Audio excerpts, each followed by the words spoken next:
AI o Artificial Intelligence.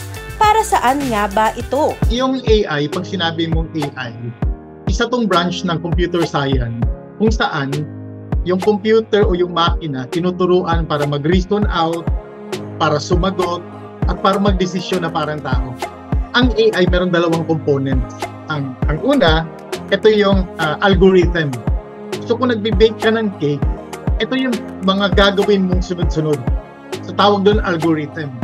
Ang pangalawa, ito yung data.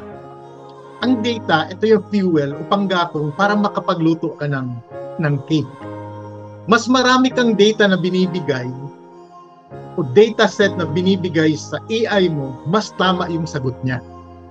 So kaya kung isa-summarize natin, ang AI ay isang branch of computer science kung saan tinuturuan na maging parang tao yung makina o yung computer. Pero hindi lahat kayang gawin ng AI. Halimbawa, hindi niya pwede palitan yung mga teachers kasi pag nagtuturo ka, dapat merong empathy.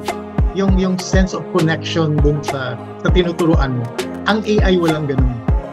Ang AI, kung ano ang pinasok mo sa kanya, yun lang yung ibibigay niya. Ingat din sa paggamit ng AI. May tendency kasing maging bias yung laman nito. Sige, ang delikado kasi pag bias yung data na nilagay mo o kulang-kulang yung data na nilagay mo, magiging bias din yung AI.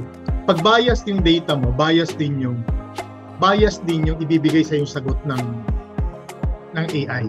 So ito yung isa sa mga dangers niya, dapat fair yung data na ibigay mo sa kanya.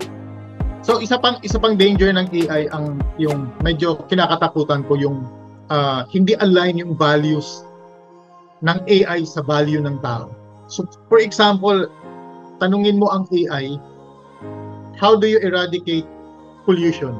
So hahanapin ng AI ngayon kung sino ang cause ng pollution. Dahil sa data na binigay natin, ang tao ang cause ng pollution.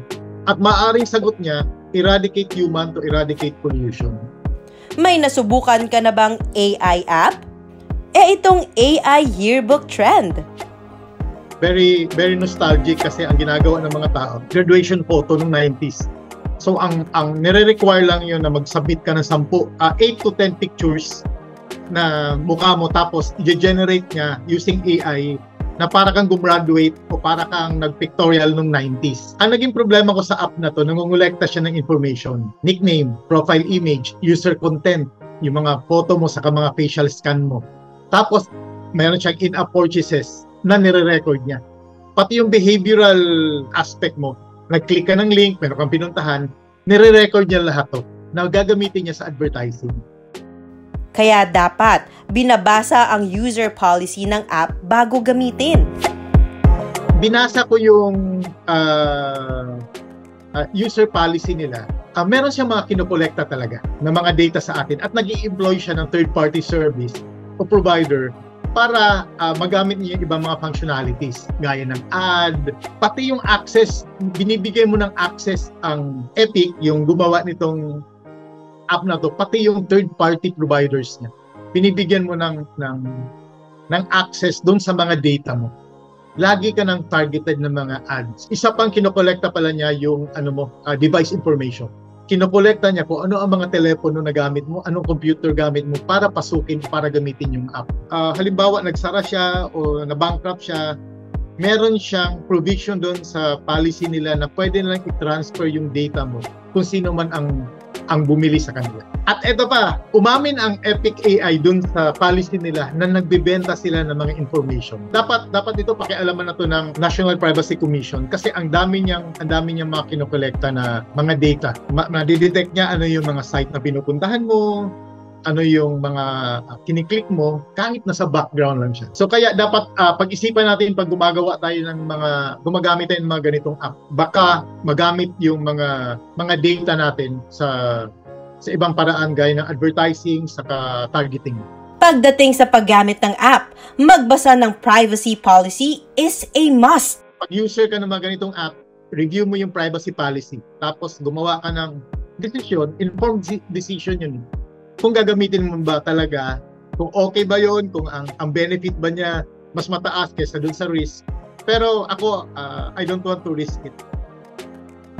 Maraming naitutulong ang AI, pero palaging mag-ingat sa paggamit nito. Through AI, pwede kang gumawa ng mga new cyber attacks, pwede kang gumawa ng mga bagong weapons nagamit yung artificial intelligence. At pag hindi equal yung opportunity na yung mga countries lang na mayayaman, magkakaroon ng imbalance of power. Ipinag-aalala rin ng iba ay kung pwede nga bang mawalan ng trabaho ang tao dahil sa AI? So ito ngayon, good thing, meron nakita na ng mga senators yung pwedeng maging problem ng AI, yung job displacement. So kaya pinag-uusapan na to sa Senado at sa Kongreso. Pero kung gagawa man ng legislation tungkol sa AI, dapat multi-stakeholder to.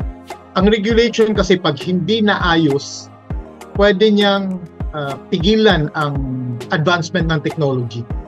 So dapat eto kasama lahat, multi-stakeholder, nandun yung mga developers, nandun yung mga malalaking kumpanya, nandun yung multi-sectoral groups para mag-isip talaga kung ano ang pwedeng ibigay ng AI sa atin.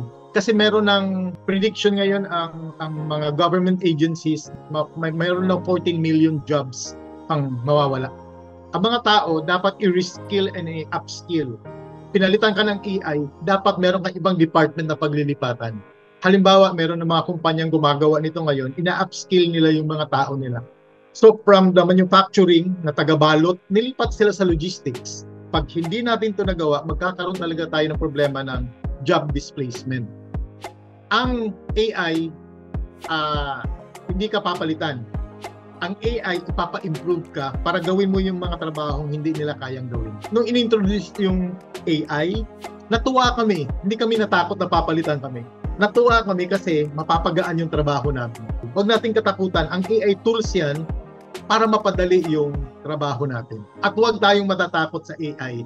Sabi ng nanay ko, nung panahon daw nila, nung nag-college siya, bawal gumamit ng calculator. Kasi ang sabi ng teacher nila, nakakapurol ng utak. Pero ngayon, lahat gumagamit na ng calculator. Dapat ganun ang approach natin sa AI. Bawat bagong teknolohiya, malaki ang tulong sa tao. Pero, posible rin itong merong pros at cons. Ano nga ba ang dapat gawin?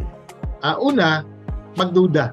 Huwag maniniwala agad pag isa lang yung nakita mong source. Mag-double source ka. Pangalawa, magdamot ka. Pag may nanghihingi sa'yo ng mga kung ano-ano online, sa real life, hindi ka naman nagbibigay kagad. Pangatlo, mang-snub. Pag meron nang gumawa sa niya, may nag-o-offer sa'yo ng trabaho na hindi ka naman nag-apply. May nagsabi na nanalo ka sa raffle na hindi mo naman sinalihan. Isnabin mo yan. So, mang-snub. Yun yung pangatlo. Ang pang-apat, panghuli, importante to, magsumbong.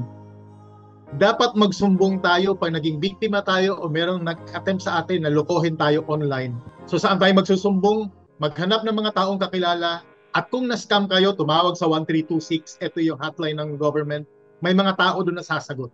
Nakita ko kung paano sila magtrabaho. Ang dami na namin na-recover halimbawa ng mga Facebook accounts na na-hack. So tandaan lang natin yung apat na yun, safe tayo sa internet.